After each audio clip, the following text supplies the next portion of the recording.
Tuhan percaya bahwa kuasa Tuhan itu boleh bekerja kepada setiap kami. Hamba-Mu berdoa dimanapun jemaat Tuhan berada, Roh Kudus boleh menjamah setiap jemaat Tuhan, boleh melawat setiap kami, dan firman Tuhan yang boleh mengubahkan diri kami, firman Tuhan yang boleh memperbaharui kami, memberikan kekuatan yang baru, kesegaran yang baru Tuhan. Sehingga dalam perjalanan kami pada tahun 2022 ini, ada tuntunan yang daripada Tuhan, ada penyertaan yang daripada Tuhan, dan kekuatan daripada Tuhan itu selalu boleh ada, jemaat Tuhan boleh terus bertumbuh di dalam Tuhan, semakin dewasa, dan kami boleh mengenal Tuhan lebih dalam lagi, dan terus kami boleh lebih maksimal lagi menggenapi apa yang menjadi rencana Tuhan di dalam kehidupan setiap kami. Hamba-Mu berdoa, Roh Kudus yang boleh menyatakan diri-Mu, mewahyukan setiap firman Tuhan secara pribadi, sehingga kami boleh mengalami Tuhan secara pribadi. Tuhan, kami boleh mengenal Tuhan lebih lagi. Terima kasih Bapa. Di dalam nama Yesus kami berdoa mengucap syukur. Haleluya. Amin. Amin. Amin. Oke. Saudara kasih Tuhan, pagi hari ini saya masih akan meneruskan apa yang kita pelajari minggu lalu ya. Saya kasih judul khotbah saya yaitu Moving Forward. Moving Forward. Minggu lalu kita belajar tentang satu hal yaitu judul khotbahnya minggu lalu itu moving on, kalau masih ingat. Nah, apa bedanya moving on dengan moving forward? Jadi simple, istilahnya kalau moving on itu kita meninggalkan tempat yang lama ya, kita beranjak ke sesuatu yang berikutnya, ke tempat berikutnya, kita berangkat ke hal yang berikutnya, kita pindah ke tempat yang baru. Itu yang namanya move on gitu. Dan kalau moving forward itu kita lebih kelanjutan dari move on. Jadi kalau move on itu kayaknya kita tinggalkan seperti firman Tuhan yang kita dengar sama-sama minggu lalu. Nah, ini moving on, kita melangkah nih, kita masuk, kita mulai menjalani fase atau tahapan berikutnya di tahun 2022 ini khususnya. Jadi waktu kita dengar tentang moving forward itu berarti kita menatap ke masa depan, kita fokus ke depan, kita fokus kepada apa yang Tuhan janjikan, kepada janji firman Tuhan. Saya berdoa nih supaya pada tahun ini kita boleh lebih lagi, boleh ada tanah yang baru, ada advancement, ada progress, ada peningkatan yang baik ya, terus ada expansion baik dalam bisnis, dalam kapasitas kita pribadi, dalam keluarga, ada new things yang Tuhan boleh sediakan buat kita itu boleh kita alami. So, let's prepare, kita siapkan diri kita masing-masing untuk bisa moving forward, masuk, kita jalani tahun 2022 ini bersama-sama dengan Tuhan. Ya, oke.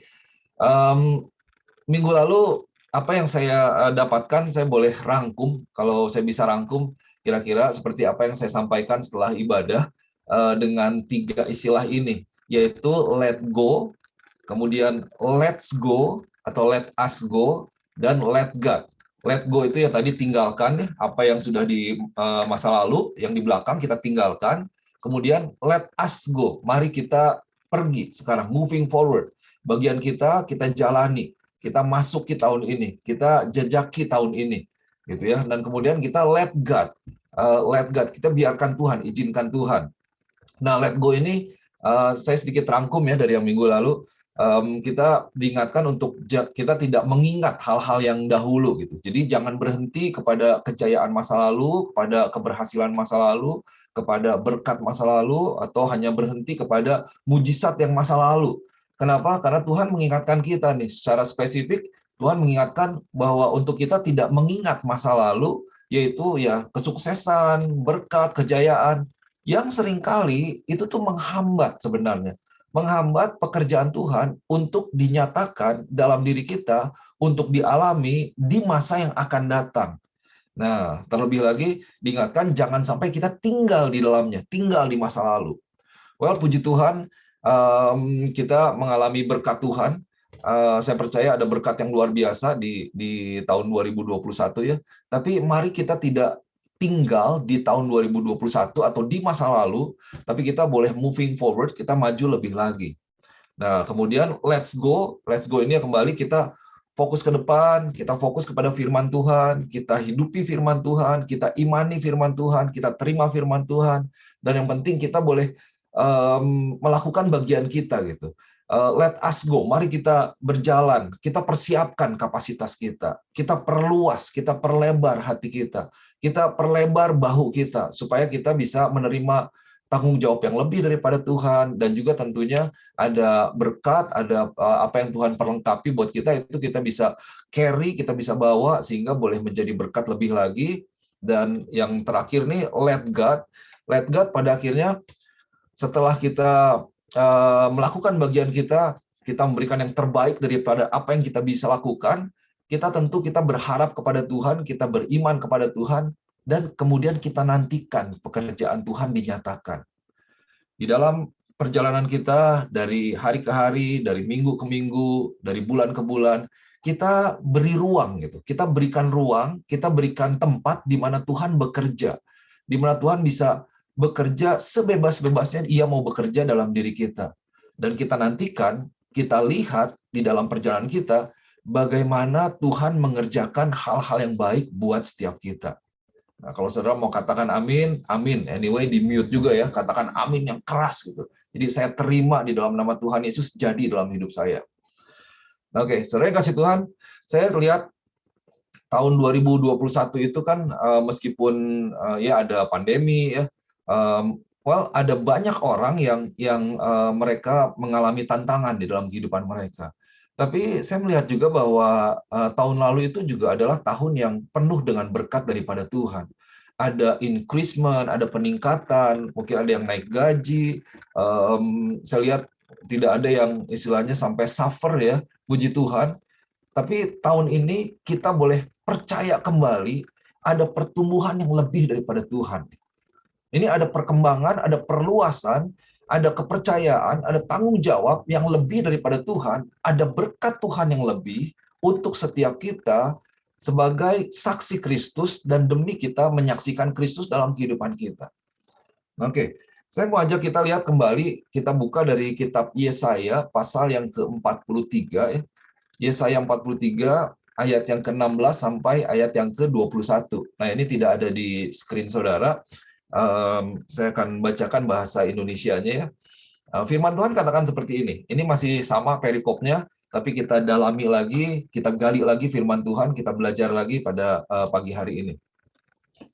Beginilah firman Tuhan yang telah membuat jalan melalui laut dan melalui air yang hebat, yang telah menyuruh kereta dan kuda keluar untuk berperang.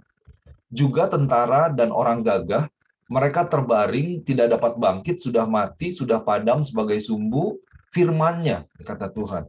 Janganlah ingat-ingat hal yang dahulu. Janganlah perhatikan hal-hal yang dari zaman purbakala. Lihat, aku hendak membuat sesuatu yang baru, yang sekarang sudah tumbuh, belumkah kamu mengetahuinya? Ya, aku hendak membuat jalan di padang gurun, dan sungai-sungai di padang belantara.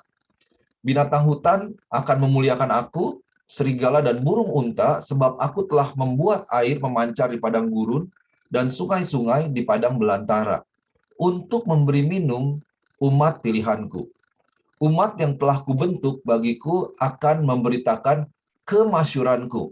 Nah, saudara yang kasih Tuhan, kalau saudara perhatikan dari ayat 16, 17, terusnya sampai ayat 21 ya, ini merupakan satu perikop, yaitu firman atau nubuatan daripada Tuhan. Kalau nubuatan itu adalah firman Tuhan, suara Tuhan yang disampaikan melalui nabi Tuhan ya. Dan dalam hal ini Tuhan memakai Nabi Yesaya untuk berkata-kata, menyampaikan perkataannya kepada umat Israel.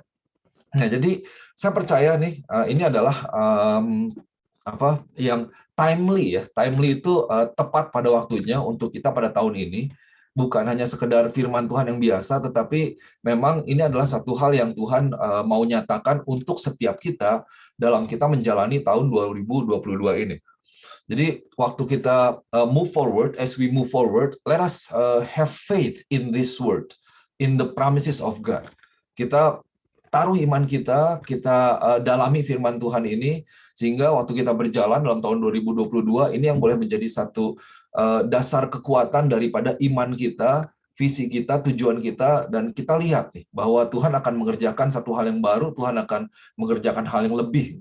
Jadi mari kita masuk di dalam janji Tuhan, kita imani firman Tuhan, kita terima janji firman Tuhan, dan kita hidupi. Nah, itu yang penting. Kita hidupi setiap janji firman Tuhan yang Tuhan sampaikan buat kita. Oke. Nah, di sini ada ayat yang saya mau fokus ke dalamnya, yaitu di ayat yang ke-19. Di ayat yang ke-19, Yesaya 43 ini. Ini dikatakan, lihat aku hendak membuat sesuatu yang baru. Yang sekarang sudah tumbuh, belumkah kamu mengetahuinya? Ya, aku hendak membuat jalan di padang gurun dan sungai-sungai di padang belantara. Ini di dalam New International Version, saya pakai untuk membuat kita bisa lebih jelas lagi ya. Dikatakan begini, ini bagus sekali. See, katanya, lihat ya. I am doing a new thing. Now it springs up, tumbuh. Do you not perceive it? I am making a way in the wilderness and streams in the wasteland. Nah, di dalam beberapa terjemahan, kalau saudara lihat di situ ada wilderness and then wasteland. Kalau dalam bahasa Indonesianya ini dipakai wilderness itu padang gurun, kemudian baru berikutnya di padang belantara. Di beberapa terjemahan lain ini kira-kira sama nih, wilderness sama wasteland. Nanti saya akan terangkan lebih lagi ya. Tapi mari kita lihat apa yang Tuhan katakan, bahwa sebenarnya firman Tuhan ini dinyatakan kepada bangsa Israel nih, karena bangsa Israel ini di tengah-tengah ketidaksetiaan mereka terhadap Tuhan. Jadi mereka ini cenderung tidak setia kepada Tuhan, mereka komplain kepada Tuhan, mereka minta sesuatu kepada Tuhan, dan Tuhan kabulkan, Tuhan nyatakan dirinya, Tuhan berikan mujizat, Tuhan lakukan hal-hal yang luar biasa. Tetapi kembali bangsa Israel ini selalu terpaku, berkutat, atau terjebak kepada apa yang mereka alami, kehidupan, tantangan hidup, kesulitan yang mereka hadapi, yang mereka lihat, yang mereka rasakan. Nah, maka dari itu Tuhan kembali menyatakan firman-Nya, menyatakan janjinya, mengingatkan kembali bahwa ini janji Tuhan belum selesai. Tuhan mampu melakukan hal yang luar biasa. Nah, saudara perhatikan, ada 3 hal yang Tuhan lakukan sekarang nih, yang perlu kita ketahui, yang perlu kita mengerti, dan perlu kita imani. Yang pertama, Tuhan katakan seperti ini, I am doing a new thing. Di sini bagus, saya suka dalam versi ini yang dikatakan I am. Kalau di dalam bahasa Indonesia dikatakan aku akan, ya, berarti belum ya. Tapi di sini kita bisa mengerti bahwa Tuhan itu bekerja, dan kita tahu bahwa Tuhan bekerja dalam hidup kita. I am doing a new thing. Tuhan, aku mengerjakan nih sesuatu hal yang baru. Jadi saudara yang dikasih Tuhan, Tuhan sedang mengerjakan dalam kehidupan kita sesuatu yang baru. Apakah kita bisa melihatnya atau tidak, apakah kita merasakannya atau tidak, tapi Tuhan melakukan, Tuhan mengerjakan sesuatu hal yang baru bagi setiap kita. Nah, yang saya lihat, tantangan kita sebagai orang percaya, itu adalah melihat dalam kacamata iman kita akan pekerjaan baik yang Tuhan sedang lakukan dalam hidup kita. Sebenarnya Tuhan terus bekerja meskipun kita tidak melihatnya atau kita tidak menyadarinya. Saya mau pastikan Tuhan bekerja dalam hidup kita. Karena Tuhan katakan, I am doing a new thing. Hal-hal yang baru. Hal yang baru berarti bisa jadi belum pernah kita lihat, belum pernah kita miliki, belum pernah kita rasakan.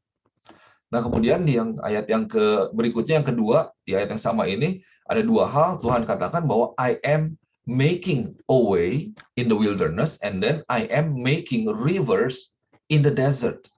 Nah, saudara, kalau dilihat, ini wilderness, desert, padang gurun, padang belantara, gitu ya.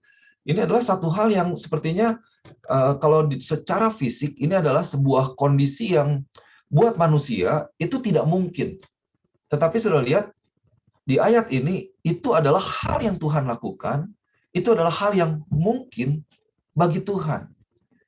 Nah, tantangan berikutnya buat setiap kita orang percaya, bahwa dalam hidup kita, tantangannya adalah di tengah-tengah kondisi yang ada sekarang, mungkin doa yang tidak terjawab, hidup yang begini-begini saja, tidak ada perubahan, kita ada dalam satu ketidakmungkinan, sepertinya ada pintu yang tertutup buat kita. Tantangannya adalah apakah kita masih bisa percaya bahwa Tuhan mampu melakukan hal-hal yang tidak mungkin bagi kita. Now let's see. firman Tuhan katakan, I am making a way and I am making rivers. Nah, ini di mana? Tuhan membuat sesuatu. Aku sedang melakukan sesuatu. Tuhan buat jalan. Tuhan buat jalan dan Tuhan buat sungai. Buatnya bukan di tempat yang banyak orang, bukan di tempat yang banyak sumber daya, bukan di kota, tapi Tuhan buat jalan di padang gurun, di padang belantara. Tuhan buat sungai di padang gurun, di padang belantara. Nah, itu kan satu hal yang sepertinya secara manusia tidak mungkin. Tapi mari kita percaya itu adalah satu hal yang Tuhan kerjakan buat setiap kita. Kita boleh dikembalikan kembali iman percaya kita bahwa Tuhan kita adalah Tuhan yang mungkin bagi segalanya. Dan Tuhan mengerjakan kebaikan. Saya selalu percaya ada satu quote yang bilang begini, ada satu istilah yang bilang begini ya, impossibilities is the ground for miracle. Jadi ketidakmungkinan itu adalah dasar yang kuat untuk kita bisa mengalami mujizat yang daripada Tuhan. Karena mujizat itu dinyatakan saat segala sesuatu tidak mungkin. Saat semuanya mentok, tidak mungkin, tidak bisa, disitulah yang dikatakan mujizat. Kalau semuanya mungkin, bukan mujizat. Semuanya bisa, bukan mujizat. Kalau manusia bisa melakukan, bukan mujizat. Tapi kalau udah manusia tidak bisa melakukannya, udah tidak mungkin, ternyata ada satu hal yang luar biasa, apakah kesembuhan misalnya, Tuhan boleh bukakan pintu berkat, dan lain-lain. Itu adalah pekerjaan Tuhan. Dan hanya Tuhan yang bisa melakukan itu. Dan Tuhan menyediakan semua itu buat setiap kita. So, di sini dikatakan tentang yang namanya wilderness ya, wilderness atau desert atau wasteland. Kalau saudara pelajari, ini kira-kira satu gambaran yang sama, gitu, satu gambaran yang sama. Let's see a few things about a desert or wilderness atau wasteland ya. Ini beberapa hal facts yang saya lihat secara fisik tentang yang namanya padang gurun. Padang gurun itu apa? Dan di padang gurun ini kan kita lihat nggak ada sesuatu yang baru. Semuanya ya sama aja gitu. Ini kalau saudara bisa lihat ya di screen PowerPoint saya, kalau dilihat dari atas, ya padang gurun kan kelihatannya ya begitu aja, coklat mungkin. Ya mungkin ada lekuk lembah, ada bukit, tapi sepertinya seperti itu aja. Tidak ada perubahan dari tahun ke tahun, puluhan tahun, mungkin ratusan tahun, ya dia akan seperti itu, tidak ada perubahan. Atau kemudian yang berikutnya, dia adalah satu tempat yang tidak ada yang namanya satu arahan ya, there's no direction. Jadi pathless. Pathless ini maksudnya bukan berarti tidak ada path secara fisik, tidak ada tapak atau jalur ya. Jalur mungkin ada yang terbentuk oleh alam, tapi maksudnya ketika kita berada di tengah-tengah padang gurun, itu tidak ada arahan untuk kita bisa kemana nih kita mau pergi, kemana kita harus keluar daripada padang gurun ini. Ada banyak expert yang berpengalaman dalam petualangan mereka di padang gurun. Ketika mereka berada di padang gurun, mereka sendiri bisa lost gitu, karena angin, karena debu dan lain sebagainya. Itu bisa membuat mereka kehilangan yang namanya arah. Nah, itu adalah padang gurun. Itu yang kedua, yang berikutnya, ketiga, padang gurun itu adalah jelas sebuah tempat yang kering. Kering itu berarti tidak ada kehidupan di dalamnya. Tanah yang kering. Begitu, itu jarang sekali untuk kita bisa melihat sumber mata air ada di dalamnya. Bahkan kalau di film-film itu atau kita belajar ada yang namanya fata morgana, saking keringnya, saking hausnya, orang itu bisa melihat ada telaga, tapi ternyata itu halusinasi kita aja, nggak ada. Nah, itu tanah yang kering. Nah, berikutnya di padang gurun juga kan itu tempat di mana ya tidak ada kehidupan, jadi kita cenderung sendiri nih. Kalau kita lihat film-film, misalnya orang itu biasanya kalau terdampar, pesawatnya jatuh misalnya, atau dan lain sebagainya, mereka cari-cari pertolongan, tapi nggak ada pertolongan, karena namanya padang gurun. Ya, hanya ada kehidupan mungkin, jangankan manusia, binatang pun ya paling ada ya ular aja ya, ular dan binatang-binatang padang gurun yang jarang juga bisa ditemui. Jadi bukan habitat untuk kehidupan itu bisa ada secara luas gitu. Nah, ini yang berikutnya yang penting, padang gurun ini adalah sebuah tempat di mana tidak ada kehidupan dalam arti sangat terbatas gitu, kecuali yang bisa tumbuh di situ apa kaktus aja kali ya, kaktus, Di beberapa padang gurun memang yang pasir sama sekali, memang tidak bisa ada kehidupan sama sekali. So ini adalah perlambang sebuah barrenness. Barrenness itu barren, kemandulan, tidak ada yang namanya produktivitas, tidak ada buah yang bisa dihasilkan, atau secara singkat kita bisa melihat ini sebuah tempat kematian aja, is a dead spot. Orang kalau sudah terdampar di padang gurun, wah udah. Saya pernah nonton satu series, ada orang hampir mati karena di padang gurun, sampai dia meminum air seninya sendiri gitu ya. Wah, udah kering semuanya, udah hampir mati, tapi mujizat dia bisa selamat. Karena semuanya menggambarkan apa yang dia alami di sini, dia alami semuanya gitu. Nah, saudara yang kasih Tuhan, secara fisik itu adalah gambaran daripada padang gurun, atau ya tempat yang memang seperti itu ya, 1-5 ini. Tapi ternyata ada tempat juga yang menjadi padang gurun buat setiap kita. Ada yang namanya spiritual desert. Spiritual desert, padang gurun rohani yang seringkali menjadi tempat hidup bagi banyak orang percaya. Nah, kita percaya Tuhan, kita ikut Tuhan, tapi ternyata tanpa sadar kita hidup di padang gurun kita. Nah, apakah spiritual desert itu? Spiritual desert itu seperti apa? Padang gurun rohani itu seperti apa? Ya, nothing new. Hidup yang begitu-begitu aja. Tidak ada satu hal yang baru. Dari tahun ke tahun ya seperti begitu aja. Kita jadi boring gitu. Atau kalau di sini katakan pathless, no direction. Kita hidup ini tidak ada tujuan. Tanpa arah, tanpa visi. Oke, tahun baru ya seperti tahun berikutnya aja. Ya, namanya di Amerika, Pastor ya. Hidup ya kita mesti kerja, mesti bayar bill, ya gedein anak, ya begitu aja. Tapi tidak ada satu arahan yang jelas, apa yang saya mau lakukan, tujuan hidup saya kemana, selain menghadapi tantangan yang ada di depan muka. Ya harus kerja, harus sekolah, harus cari duit, sekolah ujung-ujungnya cuma untuk cari duit, cari pasangan dan lain sebagainya, terus aja seperti itu gitu. Tidak ada arahan yang memberikan dampak yang signifikan untuk orang lain atau bahkan untuk kerajaan Allah. Atau kalau dikatakan dry land, ini padang gurun rohani ini bisa menjadi sebuah tempat atau hidup yang kering gitu. Kehidupan rohani yang tidak ada sukacita. Kita cenderung mudah untuk capek gitu, sebenarnya fatigue bahkan. Aduh, kayaknya capek sekali ya. Hidup ini mau kemana sih pada akhirnya?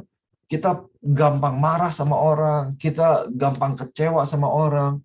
Hidupnya dry aja gitu. Mungkin uang punya, mungkin kepemilikan ada, tapi kayaknya tidak ada kesegaran aja dalam kehidupan pribadi kita, di dalam jiwa kita, di dalam roh kita. Atau di dalam loneliness, kesendirian. Ini saudara kasih Tuhan, loneliness is a place. Loneliness is not a place where people are lacking of material things gitu. Tapi loneliness ini adalah condition of a heart. Bukan berarti ya kalau kita punya, kadang-kadang kita pikir kita punya semuanya, kita punya keluarga, kita punya teman, kita tidak sendiri. Tetapi ternyata loneliness ini, meskipun kita punya banyak orang di sekitar kita, kita punya materi yang cukup bahkan berlebihan, orang tetap bisa sendiri. Kita bisa tetap sendiri. Ada satu fenomena ini yang menarik di Indonesia, saya lihat ada artis yang mengadopsi anak gitu. Jadi ada yang beberapa belum punya anak, ada yang single, ada yang udah punya anak bahkan. Nah, mereka mengadopsi anak. Jadi ada satu artis diwawancara, sama yang wawancaranya ini artis juga, dikatakan, oke, boleh dong ketemu sama anak kamu. Iya, kamu katanya baru adopsi bayi ya. Iya, oke, sebentar ya, saya ambil. Nah, begitu diambil, kaget dong, yang diambil apa? Boneka. Jadi ternyata di Indonesia ada fenomena ini, beberapa artis, saya kira cuma satu, ternyata ada at least 5 yang saya lihat, yang saya baca gitu ya. Mereka mengadopsi bayi. Dan mereka bilang itu bayi. Dibilang, itu kan boneka katanya. Enggak, ini bayi katanya. Enggak, lu gimana? Dia gede nggak? Oh ya, nanti dia gede katanya. Nanti dia sekolah katanya. Tapi dibilang bayi, dibilang boneka, marah coba. Enggak, ini bayi katanya. Ini bayi anak saya. Jadi saya nih nggak mau melakukan hal yang buruk di kamar, kalau dibawa digantiin, karena ini anak saya. Wah, terus ditanya, "Kamu gila nggak?" "Enggak, saya nggak gila." "Kamu pikir saya gila? Saya biasa aja," katanya begitu. Nah, terus menarik begini, tanya, "Well, kamu kan punya semuanya nih ya, yang namanya artis ya. Saya tahu ya, artis, apalagi orang ini saya pernah juga lihat di YouTube-nya, dia sibuk nih punya bisnis, syuting lah, punya acara. Wah, berarti jadwalnya penuh kan berarti. Uang, dia bilang waktu ditanya juga, kamu nih adopsi kayak gini, boneka cari ketenaran atau gimana? Ah enggak, saya nggak cari ketenaran. Saya mau udah tenar dari dulu-dulu katanya. Nggak perlu cari ketenaran. Udah famous dari udah lama. Ngapain saya cari ketenaran katanya. Jadi sudah lihat, dia punya semuanya, dia punya kesibukan, dia punya banyak teman. Nah, satu saat ditanya sama yang wawancara, kamu sendiri katanya, are you lonely? Terus dia bilang, yes, I am lonely. Wah, menarik ya. Itu buat saya menemplak juga nih. Ini orang bisa mengejar, bisa memiliki apa yang orang kejar, dikelilingi dengan banyak yang orang yang dia sayangi, yang menyayangi dia juga, itu tidak kekurangan aktivitas, tidak kekurangan kegiatan, tidak kekurangan materi, tapi dia sendiri ternyata. Di dalam kesibukannya, dia sendiri. Begitu. Oke, nanti kita akan bahas berikutnya. Nah, yang berikutnya barrenness. Spiritual desert, barrenness, itu berarti tidak ada kemaksimalan hidup. Tidak ada hidup yang berbuah. Gitu. Kita mungkin menghasilkan sesuatu, tapi tidak menjadi berkat yang terus memberkati orang lain, berjalan seterusnya. Tidak ada buah-buah roh, kita tidak membawa orang kepada Tuhan, kita tidak menggenapi apa yang menjadi rencana Tuhan dalam kehidupan setiap kita. Nah, saya lihat kita nih seringkali hidup, atau terlebih saat-saat ini ya, di masa ini, di zaman ini, kita hidup di mana orang itu terpaku hanya kepada yang namanya rutinitas. Sehari-hari, Monday to Friday again, rutin. Kita tidak bisa melihat hal yang baru, tujuan itu bukan satu hal yang penting lagi. Aduh, ngapain lah punya visi, ya kita mau visinya apa? Ya pokoknya cari kerja, muda kaya raya, mati masuk surga kan gitu, ada kaosnya dulu tuh istilahnya begitu. Jadi just live for today, sampai ada istilahnya tuh YOLO, you only live once. Jadi lakukan aja yang apa kamu mau lakukan, kita hidup cuma sekali kok. Hidup nggak ada arah, dapat, habisin dan lain sebelumnya. Nah, saudara perhatikan, Tuhan menyatakan, so God proclaims through His prophet that I am doing a new thing. I am making a way in the desert and streams in the wastelands. Aku melakukan hal yang baru, aku akan membuat jalan di padang gurun, aku akan membuat sungai di padang belantara, di tempat yang kering, di tempat yang tidak ada kehidupan. So, pagi hari ini, seiring dengan kita menjalani, memasuki, menapaki 2022, saya mau ajak kita untuk beriman. Mari kita boleh imani sama-sama apa yang menjadi firman Tuhan. What God is doing, what God provides, and this is our faith for 2022 ya. Yang pertama, mari kita boleh punya iman akan satu hal yang baru yang daripada Tuhan. So new things yang daripada Tuhan. Nah, saudara, pertanyaannya sebenarnya bukan apakah Tuhan itu mampu atau tidak. Bukan apakah Tuhan bekerja atau tidak. Bukan apakah Tuhan kayaknya lupa nih ya, apa yang menjadi janjinya. Well, God said that I am doing a new thing. For sure. Itu yang menjadi firman Tuhan. Dan firman Tuhan itu adalah ya dan amin. Tidak ada satu titik pun dari firman Tuhan yang tidak akan digenapi. Jadi pertanyaannya, apakah kita percaya kepada janji firman Tuhan? If God is doing a new thing for you, do you believe it? Do you want to receive it? Are you ready? Do you prepare yourself to receive a new thing from God? For the new things that God is preparing for every one of us. Apakah kita percaya? Nah, bagaimana untuk kita bisa mengalaminya selain percaya kepada Tuhan? Nah, oke, pertama kita perlu percaya kepada firman Tuhan, apa yang Tuhan lakukan buat kita. Tapi berikutnya, bagian kita, let us go. Berarti kita jangan takut, saya mau encourage, kalau ada satu hal yang baru, let's try a new thing. Or maybe you want to start a new thing. Or give yourself to a new thing. Maybe new experience, new challenge, new thing. Persiapkan dirimu. Genapi firman Tuhan, imani firman Tuhan, hidup dalam firman Tuhan. Saya percaya ada hal yang baru yang Tuhan berikan buat setiap kita di tahun 2022 ini. So, jadi bukan nothing new, tapi new things from God. Kita miliki iman. Yang kedua, kita miliki iman, kita percaya terus kepada Tuhan bahwa ada penyertaan, ada arahan, ada tuntunan yang daripada Tuhan di dalam kehidupan setiap kita. Kalau padang gurun adalah tempat di mana tidak ada tujuan, tidak ada arahan.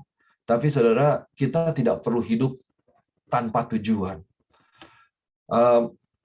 Satu yang menjadi favorit saya yaitu, saudara mungkin udah pernah dengar ini juga, satu orang bernama Helen Keller ya. Dia adalah perempuan yang buta pada umur 19 bulan, belum 2 tahun, tapi dia adalah orang luar biasa, dia penulis di Amerika, dia membela hak-hak orang yang kecil dan banyak melakukan dan berdampak bagi banyak orang.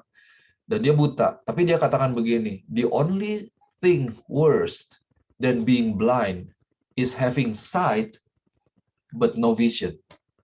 Hal yang terburuk gitu ya, dalam kehidupan itu, kita bisa melihat secara fisik, tapi kita nggak punya visi, kita nggak punya tujuan. Kita tidak punya arah gitu dalam hidup kita. Nah, that's the worst thing that can happen. Nah, saudara yang kasih Tuhan, dalam sebuah kehidupan, saya melihat, saya percaya juga, visi, tujuan hidup itu adalah satu hal yang penting. Kalau tidak, engkau akan terjebak kepada rutinitas tadi yang membawa kepada sebuah kebosanan, pada akhirnya juga capek, fatigue, karena engkau tidak bisa melihat sebenarnya alasan apa yang membuat saya melakukan hal ini, atau tujuannya kenapa saya melakukan hal ini, selain hanya karena tuntutan kehidupan, karena keharusan, ya tadi harus bayar bill dan lain-lain misalnya. Saya tidak tulis di sini, tapi kita ingat kembali Mazmur 119 ayat yang ke-105, firman Tuhan katakan begini, firman-Ku itu pelita, firman-Mu itu pelita bagi kakiku, firman Tuhan, pelita bagi kakiku dan terang bagi jalanku. Your word is a lamp for my feet, a light to my path. Di dalam The Message Translation dikatakan bagus, saya suka. Dibilang begini, by your words, I can see where I am going. They throw a beam of light on my dark path. Jadi dengan firman Tuhan, karena firman Tuhan, aku bisa melihat nih, kemana aku pergi. Itu. Kalau kita pelajari berarti sebenarnya tanpa firman Tuhan, kita akan sulit melihat tujuan hidup kita. Atau firman Tuhan itulah yang membawa kita bisa melihat sebenarnya apa yang menjadi tujuan hidup kita. Apa yang Tuhan mau untuk kita lakukan. Kemana Tuhan mau bawa kita.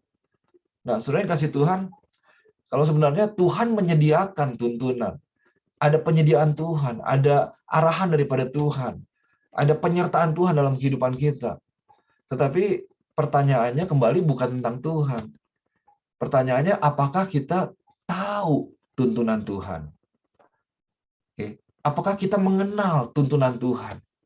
Dan berikutnya, apakah kita mengikuti Tuhan yang menuntun kita? Mungkin Tuhan menuntun di selama ini. Oke, berjalanlah, biar aku berjalan di depanmu. Tapi apakah kita ikut Tuhan, atau seringkali kita yang keluar dari jalan Tuhan, berjalan sesuai dengan keinginan kita sendiri, yang pada akhirnya kita banyak mengalami hal-hal yang sebenarnya tidak perlu kita alami kalau kita berjalan bersama dengan Tuhan. So that's the question that we need to ponder. We need to meditate. And then it should encourage us to continue to follow God's direction. Saya mau ajak kita kembali kepada firman Tuhan, kita hidupi firman Tuhan, karena firman Tuhan itulah yang menuntun kehidupan kita, yang mengarahkan kaki kita, menerangi jalan kita, membawa kita kepada dari kemuliaan demi kemuliaan, membawa kemuliaan bagi nama Tuhan. Oke, yang ketiga ya, berikutnya, kalau tadi desert itu adalah sebuah dry land, tapi Tuhan katakan bahwa aku akan membuat tadi jalan, ada tuntunan Tuhan di dalam padang gurun kita. Tuhan juga katakan, aku akan membuat sungai di padang gurun. Wah, ini luar biasa, Bapak-Ibu Saudara yang kasih Tuhan. So, sungai itu kan sebuah ya air mengalir ya, fresh water. Air itu kalau kita lihat itu sebuah perlambang daripada kehidupan. Di padang gurun kita tahu itu tempat kekeringan dan tidak ada orang yang bisa hidup tanpa air karena itu adalah sebuah unsur yang paling dibutuhkan. Ya menurut Pastor Rick Warren dikatakan bahwa orang itu bisa bertahan nggak makan selama berapa hari gitu ya. Tapi orang 3 hari 4 hari mungkin bisa, tapi orang tidak bisa bertahan hidup tanpa minum. Oh, maksudnya orang bisa bertahan tanpa makan itu 40 hari itu bisa. Tapi orang nggak bisa bertahan tanpa air mungkin sekitar 3 hari itu nggak bisa. Dan kalau orang ada di padang gurun, wah mereka akan matinya bukan mati kelaparan, tapi mati kehausan, mati kekeringan. Nah, kalau kita lihat di dalam Alkitab, di dalam firman Tuhan, air itu adalah perlambang daripada Roh Kudus Tuhan. Roh Kudus yang sebenarnya menjadi sumber kehidupan rohani kita, sumber kesegaran kita, sumber kekuatan kita, sumber kebugaran kita, sumber kehidupan setiap kita.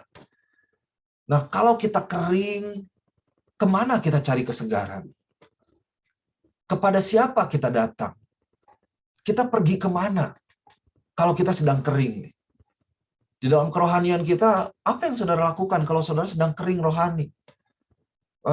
Ada seorang pakar pernikahan yang mengatakan bahwa sumber keharmonisan atau sumber keutuhan, sumber kesehatan daripada sebuah pernikahan dan keluarga itu salah satunya adalah liburan sama-sama, berlibur sama-sama. Itu sehat.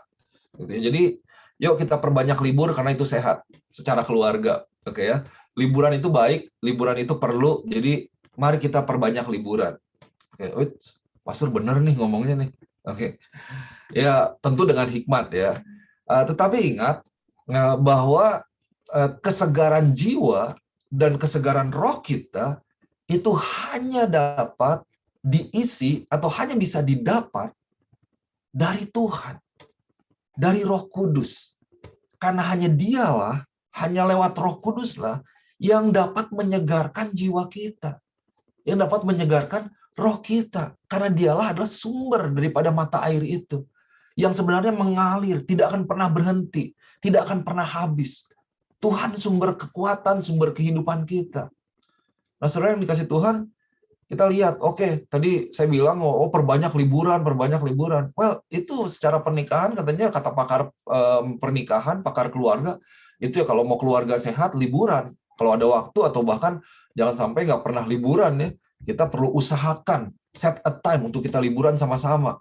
Tapi kalau liburan tidak berhikmat, misalnya on the other side, yang ekstrim, kebanyakan liburannya gitu, pulang liburan kan seringkali perlu liburan lagi, vacation after vacation, karena capek biasanya. Wah, libur ke Florida 1 minggu aja saya jalan itu kalau bisa dihitung berapa puluh ribu langkah kali ya. Pulang kayaknya capek gitu, cucian banyak, gitu mesti istirahat dulu gitu. Apalagi kalau liburannya kan sampai ngutang gitu ya. Wah, liburnya seminggu, nanti capeknya pusingnya setengah tahun nih, belum kebayar gitu. Nah, itu jangan sampai terjadi maksudnya. Tapi sebenarnya kasih Tuhan kembali, bahwa ada satu hal yang tidak bisa diisi oleh apapun. Liburan penting, saya mau katakan. Secara keluarga, ambil waktu untuk liburan sama-sama. Karena itu adalah refreshing our mind juga, kita boleh segar juga, kita boleh keluar dari aktivitas kita sehari-hari. Tetapi jangan lupa kepada satu hal yang lebih esensi, yaitu ada hal yang kita perlu isi dan hanya bisa diisi oleh Tuhan saja. Jadi kita boleh kembali kepada Tuhan, kembali kepada sumber daripada kehidupan itu. Kalau mungkin engkau sempat berada di dalam dry land, or once in a while, to be honest, because of life's challenges, we found ourselves got trapped into a dry land. Kita karena sibuk misalnya, saudara mungkin nggak sempat makan nih misalnya, karena dari pagi udah hektik, langsung pergi kerja, atau ketemu ini, ketemu, lupa makan, minum juga lupa bawa air minum, akhirnya kayaknya capek, exhausted, capek. Nah, kita mesti diisi kembali. Nah, dalam kehidupan kita juga, untuk kita bisa memastikan kita bisa tetap segar, kita bisa tetap kuat, mari kita boleh kembali kepada Tuhan, sumber kehidupan kita, air yang hidup itu, yaitu Roh Kudusnya. Nah, pertanyaannya buat setiap kita, kalau kita capek, kita kering, kepada siapa kita pergi? Atau siapa atau apa yang menjadi sumber daripada kehidupan kita? Saya mau encourage, kembali bangun hubungan kita dengan Tuhan. Ini penting, karena bersama dengan Tuhan, itu setiap pagi ada kesegaran yang Tuhan berikan buat kita. Ada kekuatan yang baru. Di dalam hubungan kita dengan Tuhan, ada kekuatan yang memampukan kita untuk berjalan, untuk boleh mengatasi setiap permasalahan kehidupan, untuk kita bisa terbang di tengah-tengah badai kehidupan yang ada. Itu ketika kita berjalan bersama-sama dengan Tuhan. So, let's continue to build our relationship with God. Even deeper and even deeper and even deeper. Nah, poin yang keempat, kalau tadi dibilang kesendirian, saudara, saya mau kuatkan lagi bahwa ada yang namanya companionship. Kita yakin bahwa di dalam kehidupan kita itu ada penyertaan yang daripada Tuhan. Ini saya mau ulangi sekali lagi ya, saya mau ingati kepada setiap kita di tempat ini, kepada diri saya sendiri, bahwa kesendirian itu bukanlah sebuah tempat di mana orang tidak memiliki teman. Bukan sebuah tempat atau kondisi di mana orang kekurangan hal materi. Bukan. Tapi kesendirian itu adalah tempat di mana kondisi hati kita. Kita bisa sendiri di tengah-tengah kesibukan dan keramaian yang ada. So, saudara bisa punya semuanya, saudara bisa memiliki banyak orang, tapi engkau tetap sendiri. Dan akhirnya itu yang membuat engkau capek. Nah, kita boleh ingat selalu bahwa ada Tuhan yang bersama-sama dengan kita dan Tuhan tidak pernah meninggalkan kita. Dan yang kedua, kita boleh ingat kembali. Saya mau encourage untuk kita boleh terus terhubung dengan yang namanya tubuh Kristus, gereja Tuhan. Karena disitulah Tuhan bekerja lewat gerejanya untuk setiap kita. Di mana lewat gereja Tuhan ada hubungan, kita boleh saling dikuatkan, kita boleh saling disegarkan, ada yang mendoakan kita bisa sharing, kita bisa saling memberkati satu sama lain. Saudara yang kasih Tuhan, seringkali ya, kita sendiri ini bukan karena Tuhan meninggalkan kita. Bukan karena gereja Tuhan meninggalkan kita.